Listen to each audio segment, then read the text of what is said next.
আজ বানাবো prawn tempura. নিয়ে নিলাম প্রন, সাথে নিলাম আদা রসুন, ডিম, soya sauce, cornflour and tomato sauce. সবার প্রথমে দিয়ে দিব একটু লবণ। লবণটা একদমই পরিমাণ মতো, যার যার টেস্ট অনুযায়ী। তারপর একটু দিয়ে দিচ্ছি আদা রসুন পেস্ট। আদা আর রসুন একসাথে এখানে পেস্ট করা আছে, দিয়ে দিলাম পরিমাণ মতো। তারপর দিব কিছু গরম মশলা গুঁড়া। এখানে সব ধরনের মশলাকে একসাথে ব্লেন্ড করে গুঁড়া করা হয়েছে। দিয়ে দিলাম কালো গোলমরিচের গুঁড়া, একদমই ঝালের টেস্ট অনুযায়ী, যে যেমন ঝাল খেতে পছন্দ করে। তারপর দিয়ে দিলাম একটু টমেটো সস, যেহেতু টমেটো সসের টেস্টটা বাচ্চারা পছন্দ করে। টমেটো সসটা পরিমাণ মতো দেওয়ার পর দিয়ে দিলাম একটু সয়া সস। যে কোনো ধরনের ফিশ অথবা চিকেন ম্যারিনেটের মধ্যে আমি সয়া সসটা দিতে বেশ পছন্দ করি। তারপর একটু ক্রিসপিনেসের জন্য আমি দিয়ে দিলাম কর্নফ্লাওয়ার। কর্নফ্লাওয়ারটা একদমই পরিমাণ মতো। তারপর এখানে দিয়ে দিলাম একটি ডিমের কুসুম।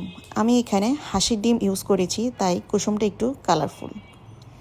এখন সব কিছু একটি চামচের সাহায্যে ভালো করে মিক্সড করে নিচ্ছি। ভালো করে মিক্সড করার পর এটা সাধারণত আমি 1 থেকে বা 2 ঘন্টার জন্য ফ্রিজে ম্যারিনেট করে রেখে দিব। ফ্রিজে ম্যারিনেট করে রেখে দিলে সাধারণত মশলাটা খুব ভালো করে মিশে যায়।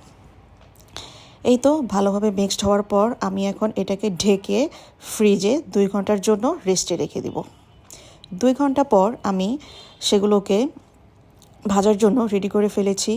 নিয়ে নিলাম আমার বাসায় আগে থাকা কিছু ব্রেড ক্রাম্ব ছিল হোয়াইট কালার। সেই ব্রেড ক্রাম্বটার মধ্যে আমি চামচ দিয়ে এবার একে একে প্রনগুলো দিয়ে দিচ্ছি। ভালো করে মিক্সড করে আমি এখানে আমার চামচের সাহায্যে কাজটা করব, তাহলে ব্রেড ক্রাম্বটা একদমই ঝুরঝুরে থাকে। ব্রেড ক্রাম্বটা দিয়ে ভালো করে মুড়িয়ে আমি একটা একটা করে সবগুলো এভাবে রেডি করে নিব। আর ভাজার সময় অবশ্যই আমি প্রনটাকে হাত দিয়ে একটু খুলে খুলে ভাজবো, তখন প্রনটা সাধারণত লম্বা হয়ে যাবে। আর এখন ম্যারিনেট করার সময় সাধারণত চিংড়িটা একটু ছোটোই হয়ে যায়, ভাজার সময় সেটা ঠিক হয়ে যাবে। এই তো আমার সবগুলো রেডি, এখন ভাজাও শেষ।